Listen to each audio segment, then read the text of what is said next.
یه زمانی قبل از دین زرتشت مردم ایران یه خدایی داشتن به اسم مهر یا میترا، دینی که از ایران شروع شد و در غرب به اوج خودش رسید و بعد به باوری مسیحیت اولیه از دلش بیرون اومد. امروز من حمید خسروی از مهر پرستی میگم، همراه ما باشید. مهر پرستی یا آیین مهر یه دین ایرانی قدیمیه که محورش پرستش مهر یا میتراست. میترا یکی از خدایان خیلی قدیمی ایرانه. صحبت مال قبل از زرتشته. مردم ایران از زمان خیلی دور تا اواخر دوره ساسانی مهر رو به عنوان خدای قول و قرار، نور و روشنایی، جنگ و پاکی میپرستیدن. بعد میگذره و این باور ایرانی به کشورهای دیگه مخصوصا امپراتوری روم هم میرسه. اونا هم از این دین خوششون میاد و یک نسخه مخصوص خودشون رو از این دین برای خودشون میسازن که بهش میگن میترائیسم. البته این آیین توی روم حالت رازآلود و خاص پیدا میکنه، طوری که فقط افراد خاصی میتونستن وارد این مراسم بشن. برای همین بهش میگفتن آیین اسرار میترا. میترائیسم تو قرن دوم و سوم میلادی خیلی گسترش پیدا میکنه، انقدر که از هند تا اسپانیا و انگلیس طرفدار داشته. یعنی یه دین ایرانی تبدیل میشه به یک دین بین المللی. کسایی هم که میترا رو میپرستیدن یه سیستم مذهبی خاص داشتن که توش 7 مرحله یا درجه برای عضویت و بعد پیشرفت درش وجود داشت. هر کس که وارد این آیین میشده و اون مراحل رو میگذرونده خودش رو سیندکسیو، یعنی کسانی که با هم متحد شدن، صدا میزده.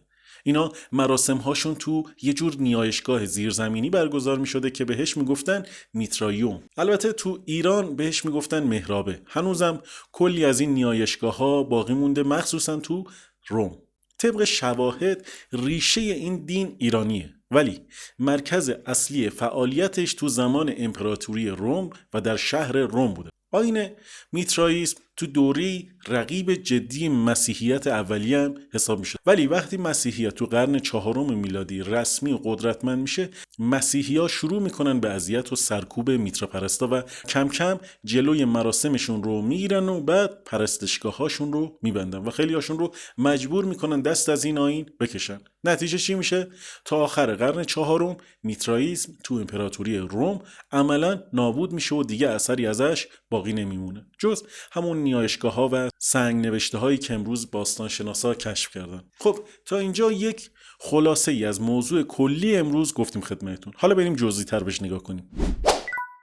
تو بیشتر عکس ها و مجسمه ها میترا رو اینجور نشون میدن که داره از دل سنگ به دنیا میاد، بعد یک گاو نر رو قربونی میکنه، بعدش هم با خدای خورشید میشینه سر یک سفره و بعد دوباره به آسمون ها میره که در موقع لزوم به عنوان منجی برگرده به زمین. باستان شناسان میگن تا حالا تو حدود 420 نقطه مختلف آثاری از میترائیسم پیدا کردن، شامل تقریبا 1000 تا کتیبه، 700 تا تصویر یا مجسمه گاوکشی و حدود 400 تا اثر دیگه. مثلا تو خود شهر روم فقط 480 تا محرابه پیدا کردن و الان ما هر چی درباره میترائیسم میدونیم از رو همین سنگ نوشته بوده و البته یه سری نوشته های یونانی و رومی. به خاطر همین هنوز تفسیر خیلی دقیقی نمیشه از این دین ارائه داد. حالا یه جمع‌بندی کنیم. پس تا اینجا فهمیدیم مهر پرستی یک آیین باستانی بود که مردم ایران قبل از زرتشتی شدن بهش میپرداختن. مهر یه خدا بود که بیشتر با جنگ و پاکی ارتباط داشت و همچنین این دین قبل از زرتشت تو ایران وجود داشته و میدونیم ایرانی ها در گذشته به چند خدایی اعتقاد داشتند و میترا هم مهمترین خدای اونا بوده. در زمان اشکانیان هم دین مهرپرستی وارد غرب ایران میشه. طبق یه داستان یک موقع ایرانی اولین بار مهرپرستی رو میاره تو غرب ایران رواج میده. بعد از اون کاهنان کشورهای اطراف هم شروع میکنن به برگزاری مراسم مهرپرستی مثل قربانی کردن برای میترا. بعد اینجا میرسیم به دوران ساسانیان. مهرپرستی تو ایران تو اون زمان مهم بوده، اما ساسانیان بیشتر به گسترش دین زرتشت اهمیت میدادن.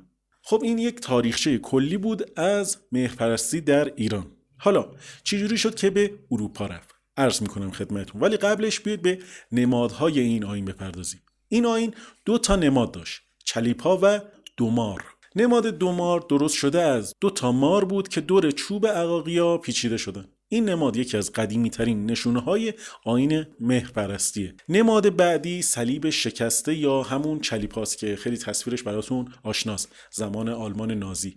این یک نماد خیلی قدیمیه که فقط مخصوص به این فرهنگ نبوده. از زمان فراعنه تو مصر گرفته تا تمدن‌های کهن هند این نماد دیده می‌شده. این علامت یک شکل ساده داره ولی پشتش کلی معنا و رمز و راز خوابیده. و حالا که در مورد نمادش صحبت کردیم، بیایم صحبت کنیم که میترائیسم چجوری رفت به اروپا. ما هر 2 روز یک بار سفری به دنیای ناشناخته داریم، جایی در ایران یا گوشه‌ای از جهان. اگر میخواید همراه این سفرها باشید لطف کنید سابسکرایب کنید. تو تاریخ میگن بعد از اینکه اسکندر مقدونی به ایران حمله کرد و کشور رو گرفت، اوضاع ایران به هم ریخت و دیگه خبری از آیین مهرپرستی نبود. ولی یه مدت بعد یه سری از اشراف و بزرگان تو مناطق غربی ایران دوباره شروع کردن به پرستش میترا، مخصوصا تو مرز ایران با روم و یونان مثل آناتولی. یکی از این افراد تیرداد اول شاه ارمنستان بود. طبق اسناد میگن وقتی تو سال 57 میلادی تاجگذاری کرده این تیرداد، نرون امپراتور روم رو مثل رئیس خودش معرفی کرده و براش مراسم مهرپرستی برگزار کرده. پس اینجا میفهمیم تا زمان اشکانیان مردم ارمنستان و اطرافش میترا رو میشناختن و عملا مهرپرست بودن. تو همین حدود آناتولی یه سری از دزدای دریایی، البته به باور یونانیان، دزدای دریایی بودن که اهل کلیکیه بودن، یعنی یه منطقه توی جنوب شرقی آسیای صغیر و حدود ترکیه امروزی، و احتمالاً اینا از نیروهای اشکانی بودن که توی جنگ با روم شکست میخورن و رومی‌ها اونا رو میبرن نزدیک شهر روم ساکن میکنن. اینا هم این آیین میترا رو اونجا شروع میکنن و بعد پخش میشه و میره به جاهای دیگه اروپا.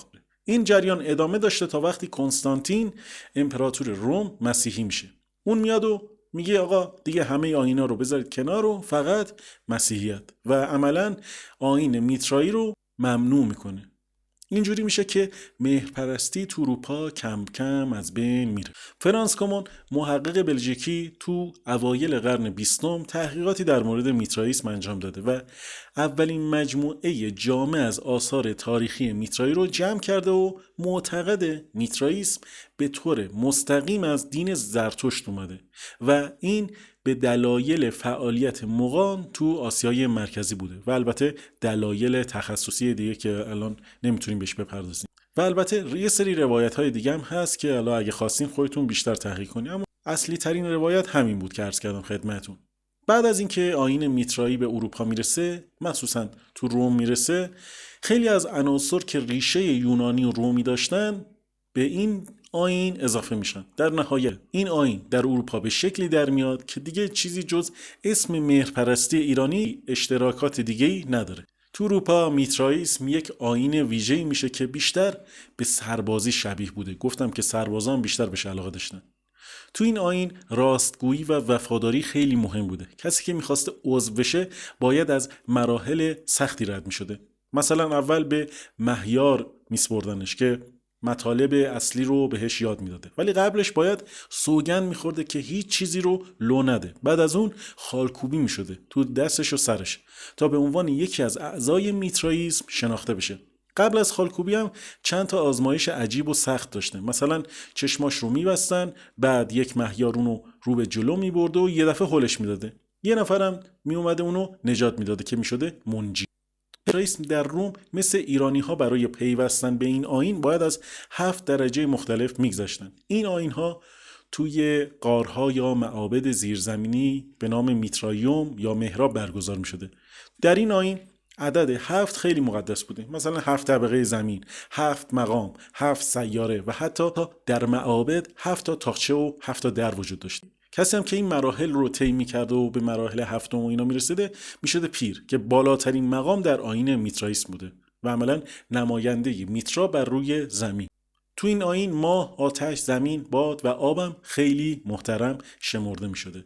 گفتیم که محراب‌ها معابد مهرپرستان بوده. حالا ساختار محراب‌ها اینجوری بوده که از یک ورودی شروع می‌شده و بعد یک دهلیز داشته و به 3 راهرو میرسیده.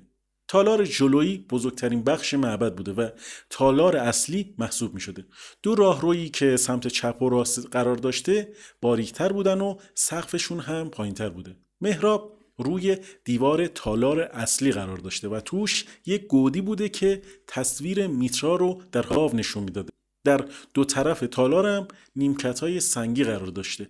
نور محراب‌ها از روزنهای کوچیک سقف یا پنجره‌های باریک می اومده داخل فضا، طوری که فضا تقریباً تاریک بوده تا حس غار بودن و معبد بودن حفظ بشه. آیین میترائیسم رومی و مسیحیت شباهت‌های زیادی هم دارن به هم دیگه. امروزه خیلی از پژوهشگران میگن که اصلا مسیحیت غرب، مخصوصا مسیحیت اولیه، خیلی از ویژگی‌های اصلی خودش رو که باعث پایداری و شکل گرفتنش شده از مذهب مهرپرستی در روم باستان گرفته. پس ما اومدیم از تاریخچه مهرپرستی در ایران گفتیم، بعد نماداشو گفتیم، تاریخچه مهرپرستی در اروپا رو صحبت کردیم، عقایدشون رو صحبت کردیم، آییناشون رو گفتیم. یه سری عقاید دیگه هم موند ازش که اگر دوست داشتین بگین که اختصاصی در مورد اون عقایدشون صحبت کنیم. مثلا همون تصویری که از گاوکشی دارن، میترا در حال گاوکشی، یا سفر کردنش به آسمان. کلی از این داستان‌های عجیب غریب دارن که البته برای ما یه مقدار گنگه، ولی اگر ما مثلا هندو باشیم خیلی برامون قابل درک. در آخر حمایت شما با یه لایک و کامنت و سابسکرایب انگیزه منه برای ادامه راه.